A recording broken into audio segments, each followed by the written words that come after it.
ዛሬ ግንቦት 25 ነው። ትናንት በሀገር አቀፍ ደረጃ መላ ህዝባችን በሚያስደንቅ ትጋትና ብርታት የዲሞክራሲ ስርዓት ኢትዮጵያ ውስጥ ለማነጽ ለመገንባት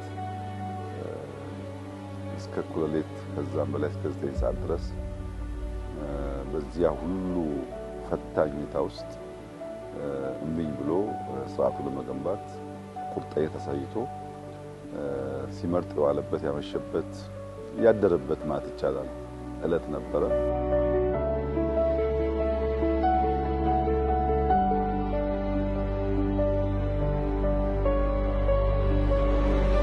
እንግዲህ እኛም ትናንት ምርጫውን ስለጨረስን ዛሬ በቀጥታ መላው የመንግስት አመራር በፌደራል በክልልም ያሉ ወደ ስራ ገብተናል። ወደ ስራ እንድንገሰግስ እንድንፈጥን ያደረገን አንዱ ዋነኛ ምክንያት በዚህ ዓመት ኢትዮጵያ ያቀደችው እድገት 10.2% ወይም ከአፍሪካ ቀዳሚውን እድገት ለማረጋገጥ ነው።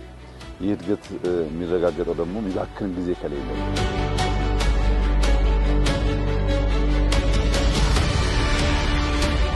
ዛሬ ያየነው 9.6 ኪሎ ሜትር ነው። ከእንጦጦ ቁስቋም አካባቢ ጀምሮ እስከ ቀጨኔ ያለው ለማመን ይከብዳል። አየሩም አምና የተከልናቸው ዛፎች ያሉበት ሁኔታም ራሱ የውሃ ዳር ልማቱ በቀጥታ ነው 9.6 ኪሎ ሜትር ማለት ሃይኪንጉ ሲጨመር በጣም ረጅም ነው። እስከ ቀጨኔ ብቻ ያለው ከዛ በኋላ ደግሞ ይቀጥላል ማለት ነው። እኔ ያለኝ መልእክት እንበርታ፣ እንስራ። ህዝባችን ስራ ይፈልጋል፣ ሀገራችን ስራ ትፈልጋለች። ከበረታን ከሰራን ምናባክነው ጊዜ ከሌለ ምናስበውን እድገት ምናስበውን ለውጥ ልንጎናጸፍ እንችላለን።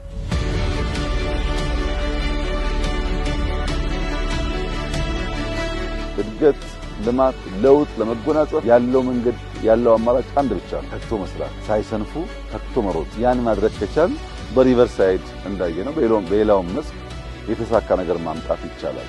ይህ የሪቨርሳይድ ስራ ከአካባቢ ጥበቃ አንፃር፣ ከአፈር ጥበቃ አንፃር፣ ውሃን በንጽህና ከመያዝ አንፃር፣ የሰውን የኑሮ ዘይቤ ከማሻሻል አንፃር፣ ለመንቀሳቀስ ምቹ ከመሆኑ፣ ለእይታ በጣም ማራኪ ከመሆኑ አጠቃላይ ስራው በፈለገው መዘኛ እጅግ የሚያኮራ ለብዙ የአፍሪካ ወንድምና እህቶቻችን ትምህርት የሚሆን ነው ብዬ አምናለሁ።